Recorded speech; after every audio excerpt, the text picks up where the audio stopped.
And welcome everybody. We want to go over, we're making a siyum on the first book. There's 5 books of Kuzari.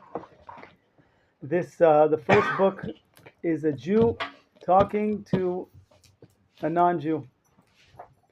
And when we come to the end of the book, this is the final, where do we separate between the Jew and the non-Jew? Where's the breaking point? Before we go to there, so we're in 100 and Is there another book? we're in 104, right? No, sorry, 115. 115. So this whole book came to clarify. We're going back again, like we do every week, going back to the beginning, the piece that we learned that includes everything we learned in this whole book. And that is when the king meets the rabbi after his journey with the philosopher and the Christian and the Muslim, and he finally comes to the Jew, and the Jew says, I'm going to tell you the whole Torah on one foot.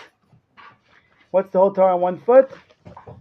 We believe in the God of Abraham, Yitzchak, and Yisrael, who took us out of Egypt with miracles and wonders, and fed us, sustained us, gave us food in the desert, and gave us the land of Israel after we came through with the miraculous ways of crossing through the Dead Sea and the Jordan River. And then he sent Moshe Rabbeinu with his Torah and thousands of prophets, warning about the Torah, telling you the reward you get if you keep it, and the difficult punishment you're going to get if you don't. And we believe in everything it says in the Torah, and it's very long. So that piece right there is what we learned this whole book. We started off talking about Avraham, Yitzchak, and Yaakov, when he took us out of Egypt, and we spoke about everything that has to do with the Jewish people, and how he brought us to the land of Israel. And then we spoke about prophecy, and sent Moshe Rabbeinu and prophecy, and then the reward and punishment, and with this world and the next world, and heaven and hell, and that's where we are right now. We're at the end, the last section, where we talk about reward and punishment, heaven and hell, the next world, this world, the next world. And this is the parting point. So I was listening to a class on the way here of Rabbi Eliezer Kashtiel, teaching Kuzari, and he has an amazing idea that he puts here, saying that the last piece we speak about is the Kuzari talks about, the rabbi starts telling him about the circumcision, and he starts saying how difficult it is to be a Jew. Because as we know, when we're the opposite of a missionary nation, like we know the Christians, the Muslims, they have a commandment from their God to either kill you or convert you. And they go around killing or converting. In Judaism, it's the opposite. When someone comes to you and says they want to convert, you push them away. You say, why would you want to be a Jew? The Holocaust, pogroms, suffering. Go find a different religion. This is the worst religion to be part of. And then he starts talking about the circumcision. The circumcision means that it's the opposite of any other religion. You want to become a Christian, all you have to do is say is Allahu Akbar and Muhammad's the Prophet. All you have to do is say, I believe in Jesus, and that's it, you're saved. You don't have to do anything. Here you have to actually have pain. It's not just words. You have to become a different person. You have to actually go through actions. Your whole life has to change. Every aspect of eating, sleeping, everything you do, marriage, pleasures in life. You have to put a brake on the physical world. The bris, circumcision, is like you put brakes. You say you have to like tone it down. The materialistic world needs to be held back a little bit. You have to be more connected to spiritual. And according to what the way the Rav Kashtiel explained it, and I wish I could give it over the way he did, but he was saying, this is really the parting point. How do you connect the physical world and the spiritual world together? That is the unique gift. That is the unique talent and the mission of the Jewish people, to uplift this world, to connect to this world in a spiritual way. And that is a very high revolutionary level. Because we know there's two concepts we understand. There's something called Kodesh, which means holiness. Call it spirituality. And then you have Chol, materialism, physicality. So if I ask you a question, so what is Kodesh Kodashim? Okay, Kodesh in Hebrew means something that is separate. When you give a woman a ring and you say you are now going to be married to me, Haret Mekudeshetli, you are now separated from the whole world, and you're only to me. You are separated. You are separate. So Kodesh means God is separate. God is distant. Right? There's a certain distance. There's a certain separation. Right? We say every morning, Kadosh, Kadosh, Kadosh. God is far, far, far from us. And we also say, Baruch Kavod Hashem Mkomo. He's right here. Right? So we have these aspects of. So what is, we have Kodesh, we have Chol, we have holiness, and then we have mundane and materialism. And what would you say is Kodesh Kodashim? What is the holiest of holies? If Kodesh means being separate, what is Kodesh Kodashim? What would you think it is? Holy, holy. Right, but what would it be? It would mean it's separate. It's even further away, right? You have holiness, and you have holiest of holiness. So you have separate, and you have very far separate. But Rav Kook explains, that's not the case. Kodesh Kodashim is when you have the Chol and the Kodesh working together in harmony. And that is a very difficult challenge. People can't understand and can't accept. Someone who's not Jewish can't understand this. Can't relate to this idea that you actually uplift this world. That we're not, like we said, the Christians, they're all talking about the pleasures, and this world is cursed, this world is evil, the original sin, and this world is a lost cause. So who's the holiest person in the Christians? Is someone who's a nun, doesn't get married, doesn't, that's the holiest person that detaches himself from the world. Who do they look at as the holy people, the people that are suffering, what we call the suffering servant? That's like the holiest person. And for us, Judaism, we say our whole goal, our whole purpose is to uplift the physical, to be in the spiritual, in unity, in harmony. And that is something that is you cannot understand it without the circumcision, without this ability to change your reality. There's a story of the king of Sheba. Everyone heard the stories that she came to visit. She was very wise, and she came to visit Shlomo Melech. That's when we were the superpower of the world. And she asked him all kinds of questions. She came with riddles and questions. She wanted to see how smart he was, because he was considered, Shlomo Melech was like the wisest of all men. So at one point she brought 10 men, all similar features, and she said, who can you say is can you discover who's Jewish and who's not? Out of the 10 people, one is Jewish. Are you able to discover who it is? So Shlomo Melech said, sure, no problem.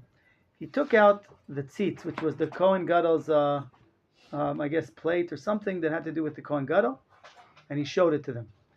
And 9 people fell on the floor. And only the one that stood, he said, that's the Jew, he's circumcised. That the ability to contain, that the holiness doesn't break you, you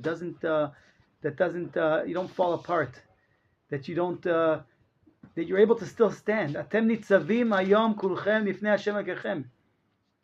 This idea that you stand before God, Moshe Rabbeinu says, you are standing today before God, that you can actually come in contact with the spiritual world and not have it destroy you, not have it destroy the physical aspect of you.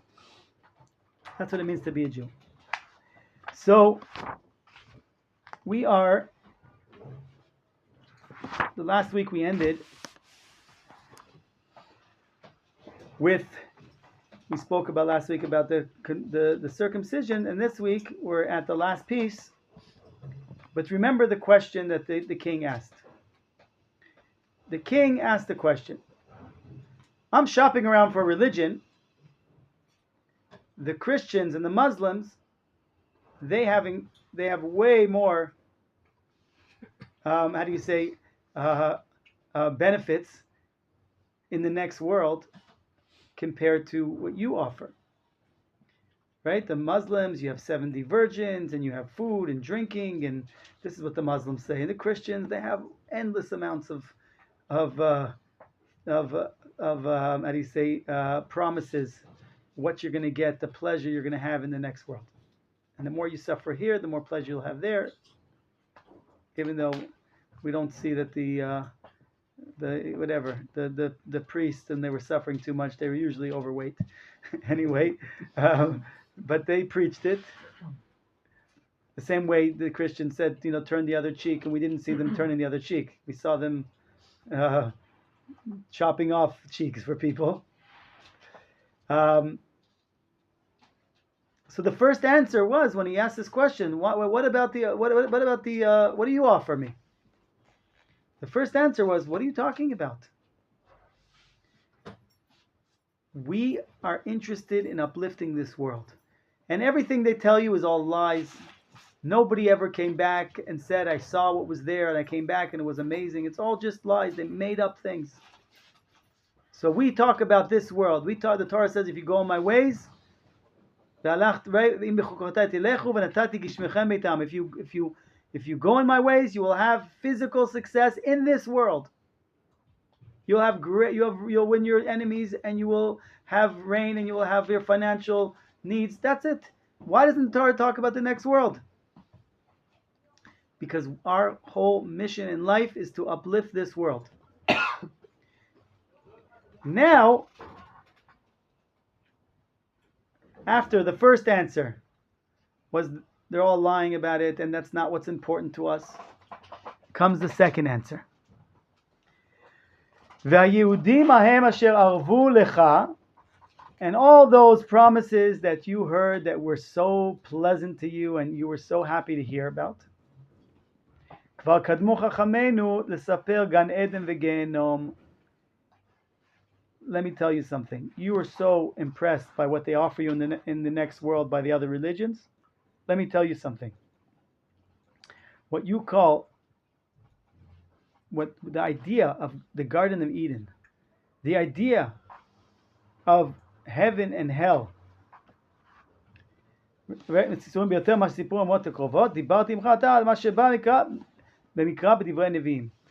The reason why I didn't tell you about what we have in the next world, because I'm talking to you about what the Torah says. I'm talking to you about what the prophets say. The Torah and the prophets they're there for one thing: success in this world, uplift this world, be a light unto the nations, turn this world into an incredible place, right? The Torah starts off, God planted a garden called the Garden of Eden. So you plant the world, develop this world, expand this world, make it a beautiful place, make this world succeed, make the world expand, grow, build things, develop things, invent things. But that's in the prophets and that's in the Torah. כי לא נזכר בהם יהודי העולם הבא הרבה בביאור, כאשר נזכר הרבה דברי חכמים. But let me tell you something. When it comes to the rabbis, to Chazal, to our rabbis, to our rich commentaries and expansions of the Torah and explanations, there you have loads of teachings in this about this world. The greatest. You're the greatest. Thank you, Rabbi. We love you. Thank you for the simcha here. So after the first thing, you see that? After the first answer is no, we don't talk about the next world, right? It sounds like it even doesn't exist. Suddenly he says the opposite. We have more about the next world than any of the religions talk about it. Wow. There's actually, but that's not what we're interested in. We're interested in one thing.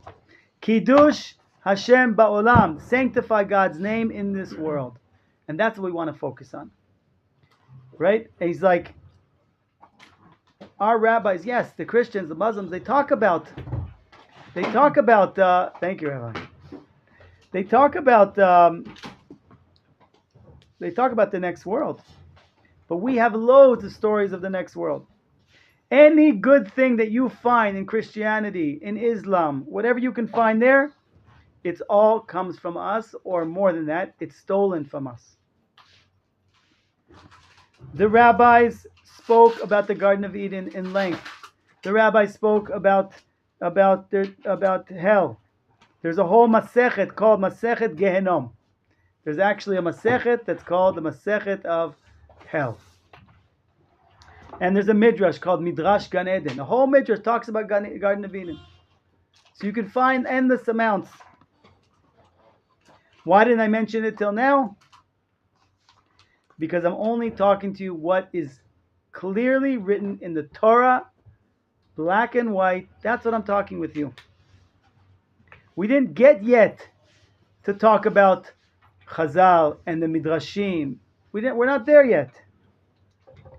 But by Chazal, by our rabbis, there is loads of Gan Eden and about Gan Eden, Garden of Eden, and Gehenom. Much more than any other religions, because, like we said, because that's not our focus. That's not our goal. We want the Kiddush Hashem in this world. And Rav Kook says an amazing thing. Rav Kook says that a person naturally is drawn to spiritual things that are very esoteric and things that are detached from this world, and therefore it's actually harmful to talk about it too much, because what does the person really want to do? Let me be physical here and do whatever I want, like the Christians, like the other religions, and then I just have to say a little word and I fly up to the next world and I had a great time here. And I got the best of both worlds. Therefore, if you talk about the next world a lot, you will break the balance between like we said, by the balance of the emotional balance between the physical and the spiritual, because you're just talking about the spiritual. And instead of fixing this world, uplifting this world, you will start to like float off into spiritual worlds. And you're not going to be involved in the number one mission that we have, which is called Tikkun Ha'olam. We want to fix this world and doing the mitzvot and developing our character. Okay? And therefore the Torah did not mention the next world. It's for you to know that you are here to lekadesh Shem Shamayim Ba'olam. You are here to sanctify God's name in this world. And unfortunately, when there was theories that came out and started saying there's no spiritual world, that was Apikoros, that was after the Second Temple, then the rabbis changed their strategy and they started to talk a lot about the next world, right? And that's what we needed, okay? So let's keep going. And now I'm going to give you examples. And now we're going to go into, I'm going to show you proofs, facts in the Torah, in our things that are, even though they're not directly mentioned, but now we're going to show you where the next world is mentioned in the Torah. I'll give you a few examples that show that there's something called Hanachat Yesod. There was the assumption was that there's a next world. And because you know that, now you can read certain scriptures in the Torah, and you can see that, wow, now I do see. that the next world was mentioned and it's there. What's the first thing? The first thing is the book that Shlomo Melech wrote that is called Kohelet, right?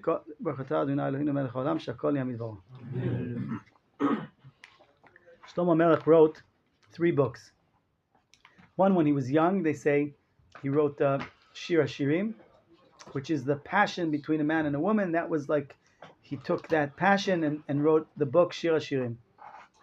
Second one was called Mishlei, which is wise messages and guidance to life. That's the second stage of life. The third stage was a deep, deep book of philosophy, and that's the Kohelet. They say Ecclesiastes, it's called. Ecclesiastes. What? Yeah. I think, I don't know. I heard it as Ecclesiastes. Ecclesiastes. Ecclesiastes. What? Ecclesiastes. Okay, you guys got the idea. Kohelet. And in Kohelet, we see hints, which are, like we said, clear assumptions that this was clear that there is the next world. What does he say? He says, V'yashuv ha'afar. In other words, that a human being, once he dies, he will return to the dust. Okay? This is what he says, right? It says, Shuv afar guf adam al haaretz, that the body will return back to the dust. V'shuv haruach el habore asher nitna, and the body will go back to the land, to the ground, and the spirit will return back to God where it was given from. So there you see, that's very clear. You can see there very clear that there is the next world, and that the spirit goes back to where it came from.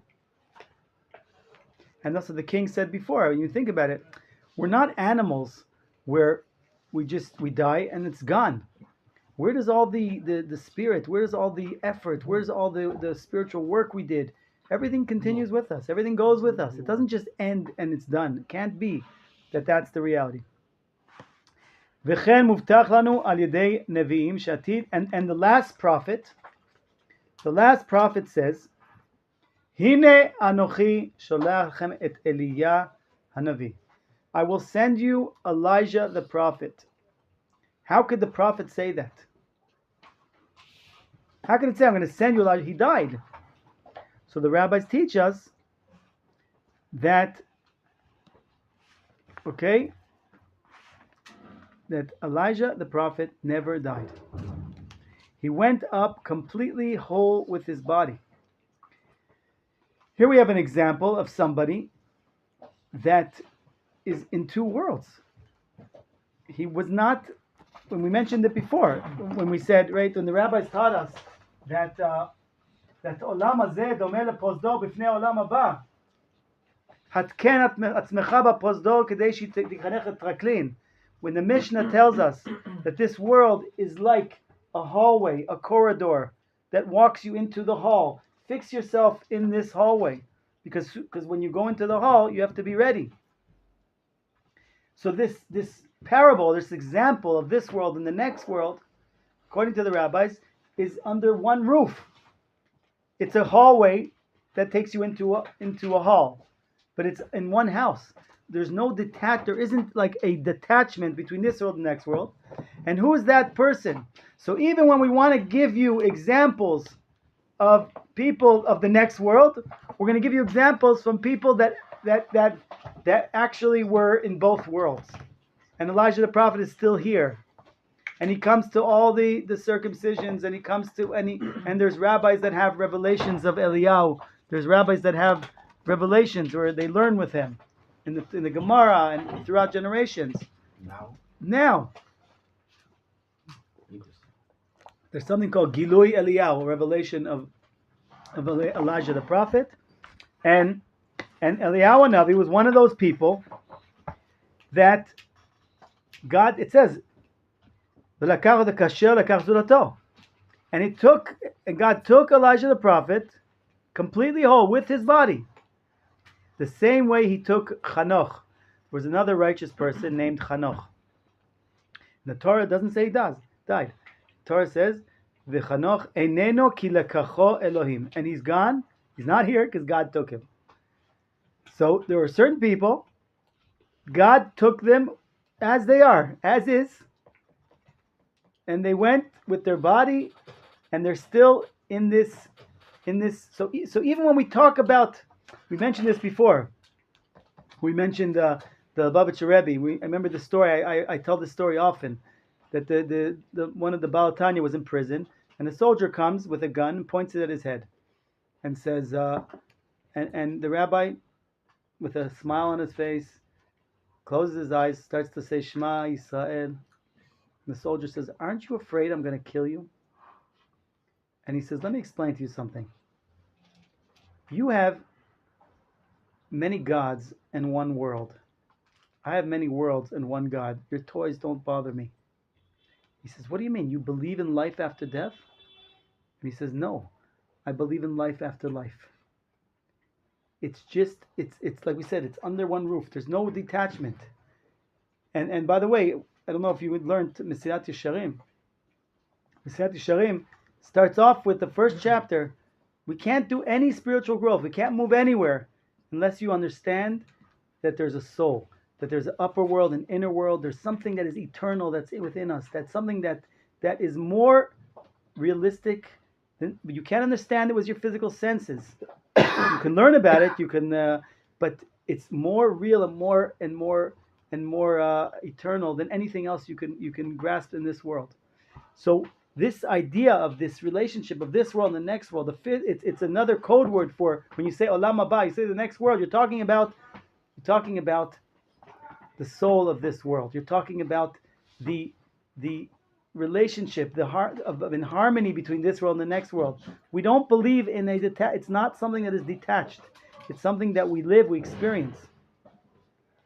Okay? So, and Eliyahu Navi is that person that, and that's what it says in the Torah. Eliyahu ala b'sara shamayim. He went up there was a storm, and he went up in the storm. And he's still alive. Okay? And that is proof that the Torah believes in what we call resurrection of the dead, and Eliyahu Navi will come back. And even Bilam, okay? Bilam is so we're bringing now proofs and facts from the Torah. Where do we see the next world? Where do we see this relationship with the soul that continues? We see this from Bilam. Bilam at his highest level of where he was uplifted, and he experienced things where he saw things in an incredible way. What does he say? Tamot nafshi mot yesharim v'tia chariti kamahu. I want to die the way the Jewish people die, the way they continue to live. Right? In other words, it's a hard word to understand. Let me die like them, and let my end be like them. Right? If you die, then it ends. But here it doesn't end. He had an experience when he was uplifted to his high level of prophecy, where he came to curse and ended up blessing, and suddenly he saw something. I want that. I want what they have. Okay, so here we have a non-Jew who believes, right, ba'acharit hayamim, what's going to happen in the end, after. So we're saying it's not just that the Torah believes it, but it's also all the nation believed it. Not only does the Torah say, the Torah tells us we have a commandment that we're not allowed to speak to the dead, right? You're not allowed to, it's called lahalot. You're not allowed to bring back the dead. You're not allowed to communicate with the dead. Why? It's a proof that people believed that there is something after you die. The Torah wouldn't say don't do it if it was nothing, if it didn't exist. So obviously, people believed that there was something after the body leaves the soul leaves the body, that it continues. Okay? And so these are different examples, like, okay, you want, yes. How could the Sadukim say that the soul is not immortal if, right, in Shmuel, Shaul conjures up what is ghosts? That's exactly what our questions. Not that he was punished for that. I mean, he wasn't punished. But that's exactly the question. How do the Tzdokim say that when a person dies, it's exactly what it says here, what the rabbi asked your question. How do the Tzdokim, is it word for word, how do the Tzdokim say that when a person dies, that's it, it's all over? When, right, Eliyahu Navi died. And it says, and the Tzdokim say they believe in the Torah. And it says, I'm going to send you Eliyahu Navi.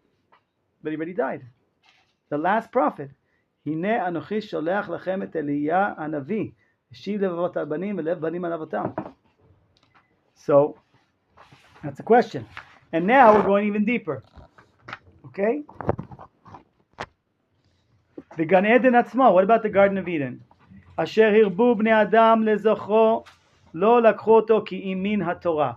Where did these nations get this idea of the Garden of Eden from? It comes from the Torah. And what was the Garden of Eden? A physical place in Israel. So you see, where did they even make the word? Where did they get the words Gan Eden and Gehenom? Heaven and hell. Where did they come up with these words? You're going to go to heaven. You're going to go to what? Geography. Geography? Got their names from places. Right. On Earth. Exactly. That's what he's going to say here. But the places are, where did these places come from? This is from Israel. This is from the Gan Eden was the Garden of Eden. Was a place. So what the people mentioned, the Garden of Eden. Isn't the Gan Eden like more metaphysical than like say Gehenna? But God says God placed, created Adam and Eve. Isn't the gate to Gan Eden and Machpelah? No, it's not in Machpelah. It's that in Machpelah there should be the connection to go there. Yeah, but, like, It's a good question. Not a physical place. Then why That's a is good there question. A portal to it in Yeah. Machpelah? Yeah, there is an overlapping of reality. It's not separate. So it's either physical or it's not physical. Here, wait. It's there. Physical but being the it's Machpelah, there, and it's then there, where it it's would. there, but you can't see it. You Okay, can so it's perceive not it. physical. No, there was something, I read it, Machpelah was something else. Of course, it's not. Thank you. Thank you. So I don't know. I have to look into that. We don't know where it is exactly. We're going to get there in a minute. We're getting there. So the Garden of Eden, like we said, what people are mentioning, talking about, they took it from us, from the Torah. And this was the place that God prepared for Adam. And if it wasn't because of the sin, he would live there forever. And Gehenom is also a place. So Gehenom, Gehenom, which means a valley of Hinnom, which was a name of someone. He owned this valley. The idea of Gehenom is a place close to Jerusalem. It's a place that there was a constant fire burning. And they would burn all of the animals that were impure. So here we go. What is hell? Gehenom is the physical world that was not able to connect to the spiritual world. It was so close to it's in Jerusalem, right next to the holiest of holies, and it was a physical reality that was not able to bring spirituality into it. All of the impure animals, all of the impurities, all of the failed successes of trying to combine the physical and the spiritual. That's Gehenom. That's what Rav Kook says. What is Gehenom? Gehenom means that you're not, right, is spiritual suffering in this world, that you're not able to succeed, to uplift, to be able to connect to the spiritual. It was close to Jerusalem, right? Close to the holiest of holies. So the Garden of Eden, right? The root of it comes from the Torah. Where did the Christians and the Muslims come up with these ideas? So from the stories of Garden Eden in the Torah, right? Adam Rishon was put in Gan Eden, and as we said, Garden of Eden was a place in this world, and so therefore, you other religions, you didn't make this up. You didn't make up the idea of heaven and hell. You stole it from us. But we're still talking about heaven and hell being a place in this world. And the Garden of Eden was somewhere up north. And there was something about Hebron, I forgot, there he mentioned it.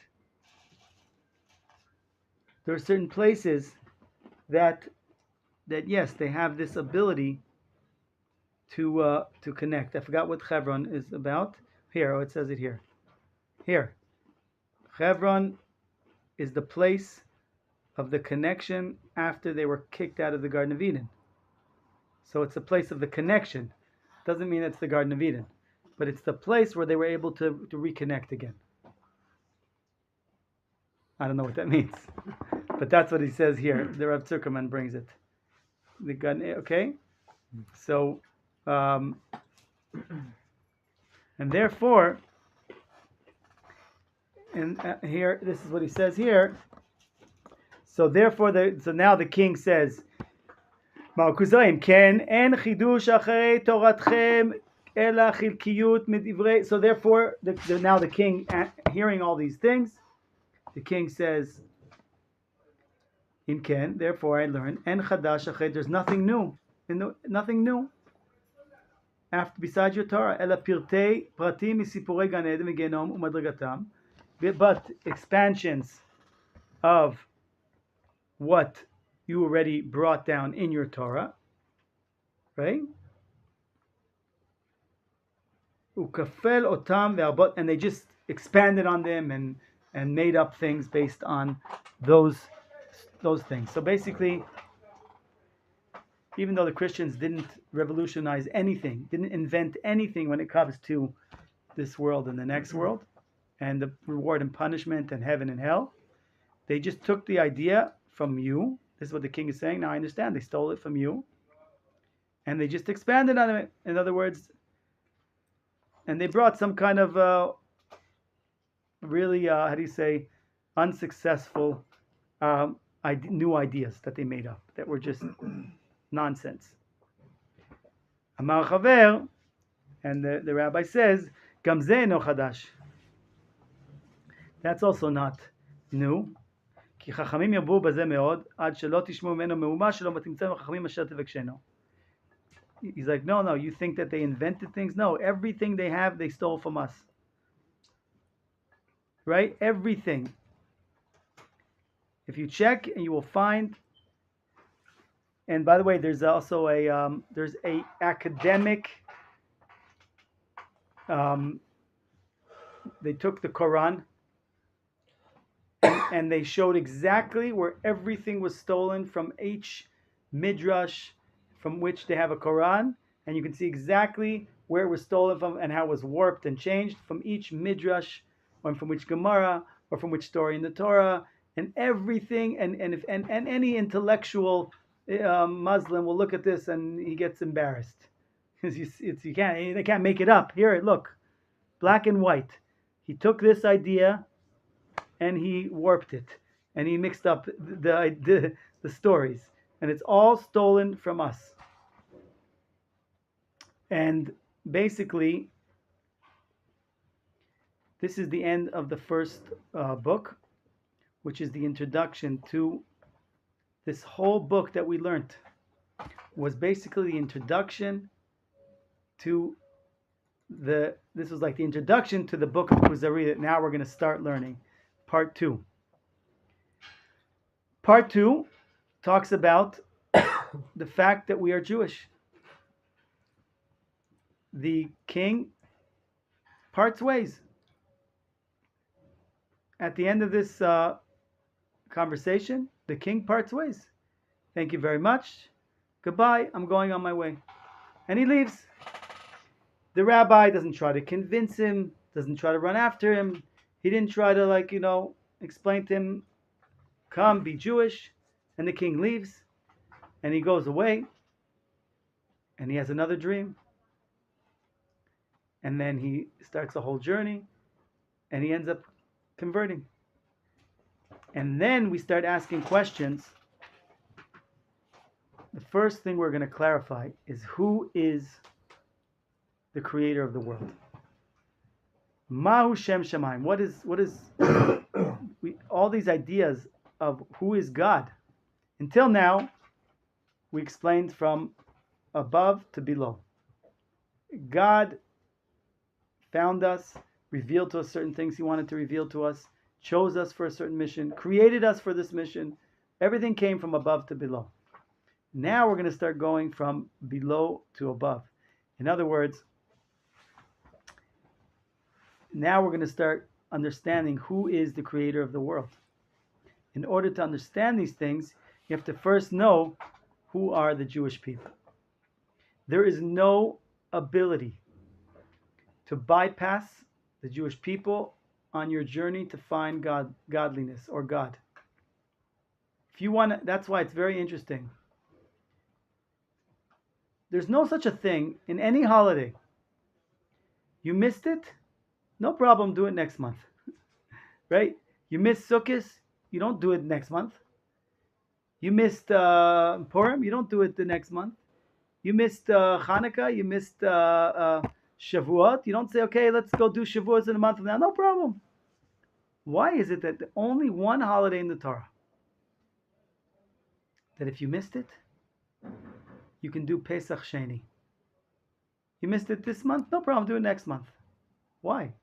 This I heard from Rav Sharki, who teaches here, Rav Uri Sharki. And he said, because of the great danger that you'll think that you could find God without going through the Jewish people, and you will receive the Torah without coming it through the Jewish nation. That's why it has to be first Pesach and then Shavuot. And because of the danger that you might accept the Torah without accepting the Jewish nation or the connection to the Jewish nation, that's the way to get to God. So that's why you have another chance before you receive the Torah, not to make a person wants to connect to God without going through the Jewish people. There's only one pathway to get to God, and that's the Jewish people. And according to the Rambam, we mentioned also, even the non-Jew who wants to have the next world or wants to have a spiritual levels, he has to fulfill the 7 mitzvot of Bnei Noach because they were given to the Jewish people on Mount Sinai. And that's the condition. We said the Kuzari sees he's more lenient.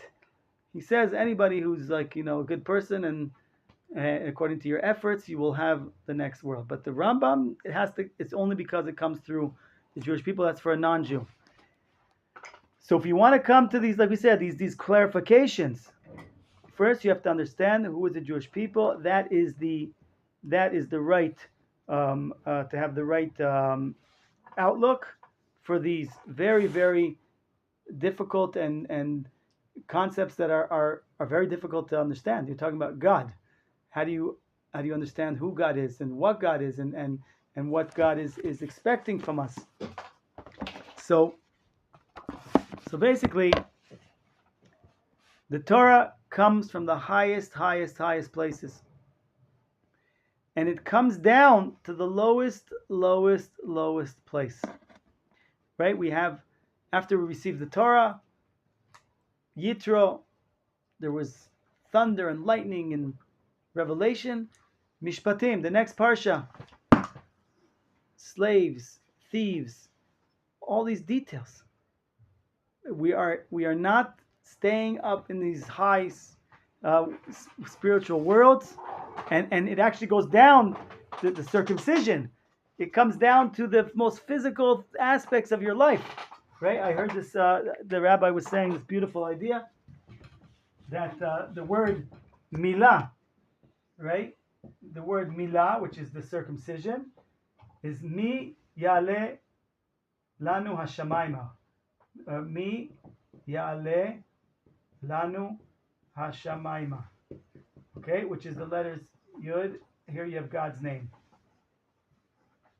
So the idea of a circumcision is bringing the heavens down to the earth. right? You have milah. It's like when you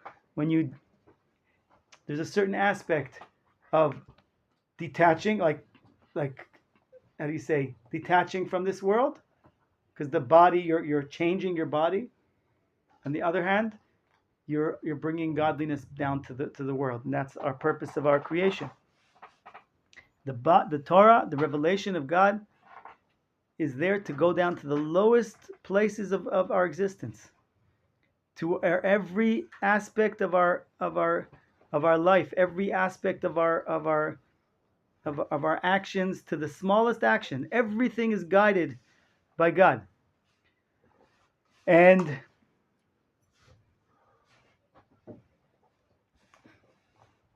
when we're on the right level, when we reach the right level, we will know where in the north is the place of Garden of Eden, right?